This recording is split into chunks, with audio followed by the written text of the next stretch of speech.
Hello and welcome to another Facebook Live, What Your Builder Doesn't Want You to Know. Bit of a break from the usual tonight. I've got Andrew Southern here, who is the director of the fencing company that we operate out of this office. And we're going to focus purely on fencing and external timber and things like that. So, as I say every week, please, particularly if you're watching live, but even if you're not, share this video. I like to think they're quite helpful. If you agree, please share it. That's the best way you can help us. Also like it, and also leave a comment down below. Don't wait, do it now. Just click that thumb, and it does make a big difference. Andrew Southern is vastly experienced as a fencer, which is the reason he's running the fencing company here. I don't know anyone that I would rather entrust my fencing to than Andy. He's been doing it for over 20 years. Over 20 years. Not a lot you've not done. And I will say that we kind of focus mostly on domestic fencing here. We do cover everything, but I would say our wealth of knowledge is grounded predominantly in domestic fencing. So that's mainly what we're going to be focused on here tonight. I've just been given the thumbs up from Bobby to say that it's past, so we're going to get stuck into the meat very shortly. I will very quickly just say again, if you're joining us live, and if you're not, please share this link, leave a comment down below, like us. If you've got any questions for Andy this evening, this is a one-off, so please pop them in the comment box and I'll make sure that he answers them, so long as they're serious. So Andy, let's start with a very general idea. So fencing, what timber do you use, why do you use it? Give us a bit of background information. In most domestic fencing jobs, it's tannalised timber, which is timber that's put into a large tank and then the treatment is pressurised into the wood, so it goes right into the centre of the wood, unlike what you'd call dip treated, which you would get, most sheds would come dip treated, and that just covers the outside of the wood. So it's the difference between having the treatment go right the way through the wood or just painting it on? Yes. Okay. So when you said tannalised, you're talking about softwood mainly? A tannalised softwood is what is generally used in pretty much all fencing jobs. You don't see many different types of wood, and that would be probably a lot to do with the cost of other styles. Okay, so when most people are looking out in their garden and thinking of replacing their fence, you would advise, not for everybody, everybody's different, but you would generally say that tannalised softwood is the way to go for sort of economy, not economy, but value for money. Yes, I mean tannalised wood is pretty much the best stuff around, apart from the more expensive types like cedar, which is probably a little bit longer lasting. Oak is another one that's... Oak's quite a bit longer lasting, again that being a hardwood, but very expensive compared to tannalised timber. You'd be looking at probably 3-4 times the amount of cost to use oak, so you could replace your fence 3 times probably for the same price. So how long should tannalised timber last? The stuff that's above ground, you know, when I've got a feather edge fence, the feather edge panels. Above ground, you're looking at a very long lifespan for a tannalised fence. I can't put an exact number of years on it because every area is different. Weather obviously affects the tannalised wood in different ways, but it's generally the posts that would go first. Okay. And you can then either replace the posts or use a concrete repair spur, but the rest of the fencing is generally sound for at least, I'd say, 20 to 25 years. Wow. Okay. So talking about posts, then you say they go first. How long would you expect a timber post to last if it's been put in correctly? Same again, it's very difficult to put a time limit on it depending on how wet the ground is all year round really. If it's wet all year round, then you could expect the minimal lifespan, which could be around about 5 years. but I have put posts in when I very first started that are still sound now. So we're talking over 20 years for a tannelised post under the correct conditions. So let's say I've had some fencing work done and the posts have rotted out after just a few years. How would I go about thinking about whether or not that was a problem with the posts, as in someone's used poor materials, or whether it is just the ground conditions where I am? And when we visit site, or myself personally or Chris visits site, we would assess the ground conditions there and then, and ask about, you know, if we was looking at a job in the summer, we would ask the client what's it like in the winter, etc. And if we thought the ground conditions were poor enough for the post to rot within sort of 5 to 10 years, we'd suggest concrete posts. Okay, so concrete posts, how long do they last? I'm assuming. I mean, concrete posts indefinitely, really.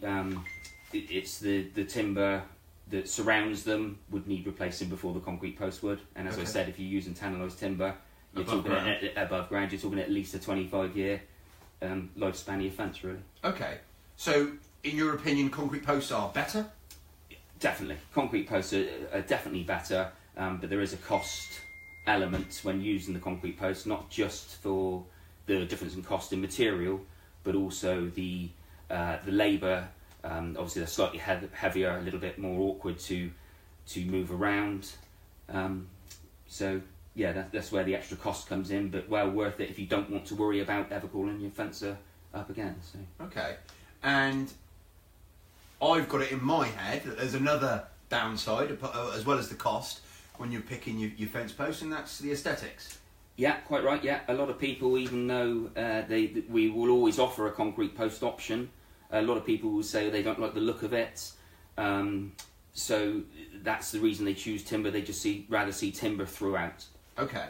But you can still have that with concrete, can't you, on one side? You can have it on one side by using concrete recessed posts where the rails are bolted to the posts and then the feather edge are clad.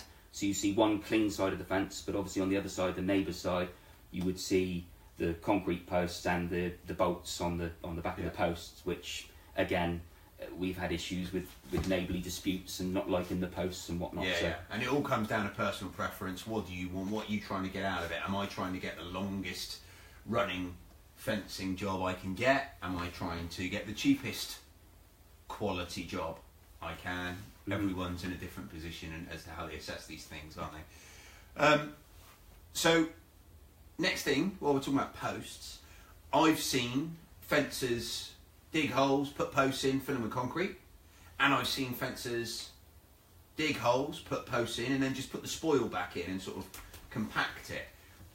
What would make you use one method over the other, or should you only use one method? Or pretty much in most cases you would always concrete the posts in, apart from agricultural fencing where you may just bang them into the ground. Oh, you mean like ram the actual posts in, rather than dig a hole? But all domestic fencing you would concrete in, obviously, because mostly they're solid. There's a lot of wind pressure against the fence, and if you didn't concrete them in, you'd end up with a fence that was leaning permanently. So other cases where they may be background, as we call it, other than concreted, is sometimes in a horse field the client would prefer the posts to be background, because after a number of years with the horse leaning against them, eventually they snap in the concrete. So. Okay, so back ramming is what I say. You just put the spoil back in the hole around the post and just ram it nice and tight. Right. Okay. Finally, before we start talking about money, does it matter what fixings you use? There's as a lot of people probably know, there's a variety of fixings out there. Some cheaper than others, but there is some rubbish fixings which can screws and nails, etc., that can then break when you're actually putting them into the wood. So you want a fairly decent screw or galvanised nail to fit your fencing. Galvanised nail? Yeah, galvanised nails will be used on when nailing rails or feather edge to the boards. Because? Because on some the coil type nails you get little tear marks coming down. I'm sure we've all seen them coming down the timber. Where the nails are rusting? Where they're rusting, yeah. Okay. So obviously eventually over time also the board will then just drop off. Yeah. Okay.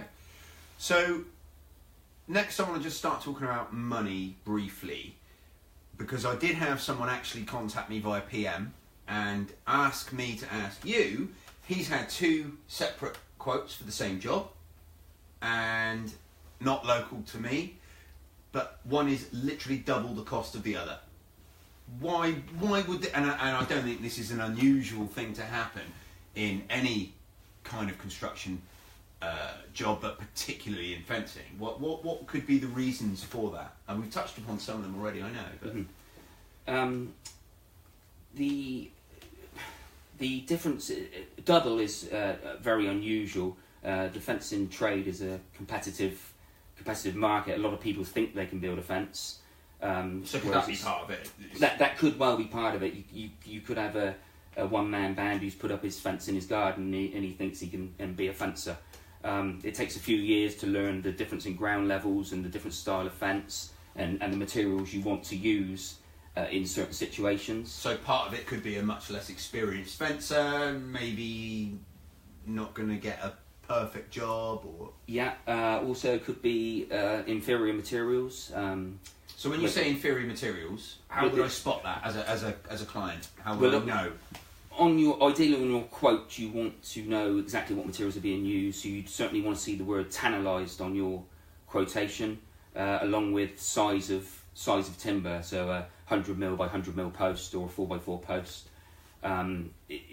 They may well be using 3x3s, which, although not sounding a great deal of difference, they snap a lot easier than a 4x4 post. So you wouldn't really want your close board fence on a 3x3. A minimum of 4x4. Tannalised. Okay. And what other reasons can you think of why quotes can vary so much? There's obviously digging a hole. There's risks involved with any underground services such as gas or electric cables, and if you go through them, you need certain public liabilities to cover costs of that sort of thing. And if they don't have them, they could be looking to the client to cover that as a. I suppose if you're doing a £500 fencing job and you end up in a position where it's going to cost you £3,000-4,000 or more just to.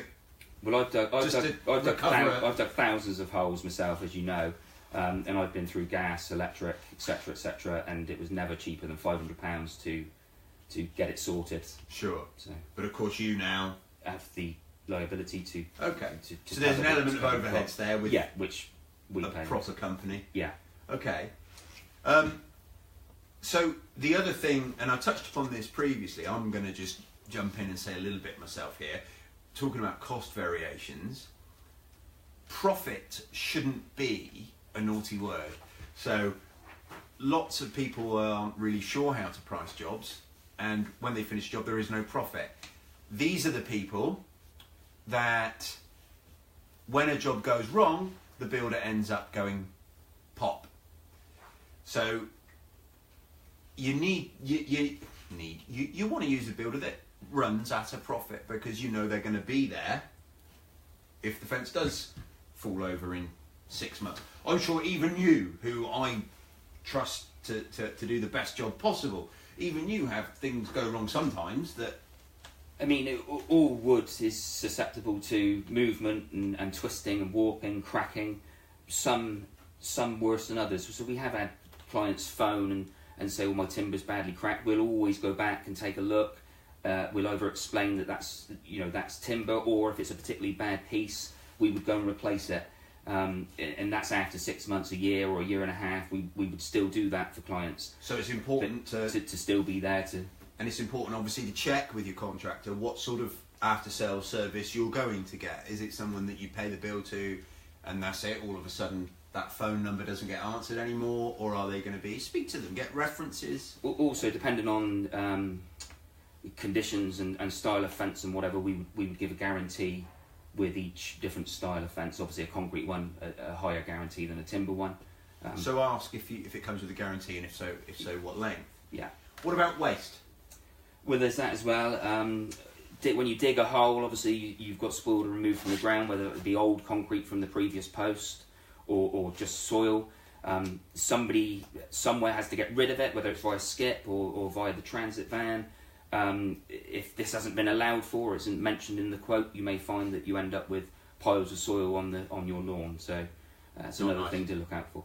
And so, can anyone just move the waste? Can you just stick it in the back of your car and commercially, as a commercial enterprise? You need a waste carrier's license, which is obviously another unforeseen cost that the client doesn't see, to remove spoil and old fence panels. And I mean, that's another thing. When you take down an old fence, obviously the old materials need to be removed and disposed of as well. So, okay, so that, I feel that covers pretty much. I can't think of anything else as to why the cost would be different.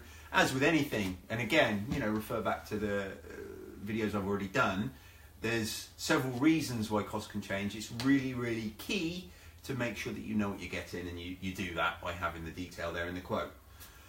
I can't think of anything else. So we're going to be wrapping up very, very soon. I'd like to say thank you ever so much to Andrew Southern for joining me. Please, before I go, like, share, subscribe, leave a comment down below. It's the best thing you can do to show us that you appreciate these, or to help us. It makes a massive, massive difference. It really does. Next week, we're going to be talking about... Oh, no Zelda this week, I've just noticed. She's hiding behind Andy there. I'm not sure if she's in shot or not. Next week, we're going to be talking about accreditations in the construction industry. So, what does it mean if your builder is a member of the Federation of Master Builders? What does it mean if your builder has reviews on Checkatrade? What does it mean if your builder is a Which recommended trusted trader? Now, I've got no axe to grind anywhere here. We're a member of all of these bodies, but they do mean very, very different things. So we're going to be talking about that next week. And have you got anything to say before we sign off? I'm all good, thanks. Okay, So goodbye and see you next week. Cheers.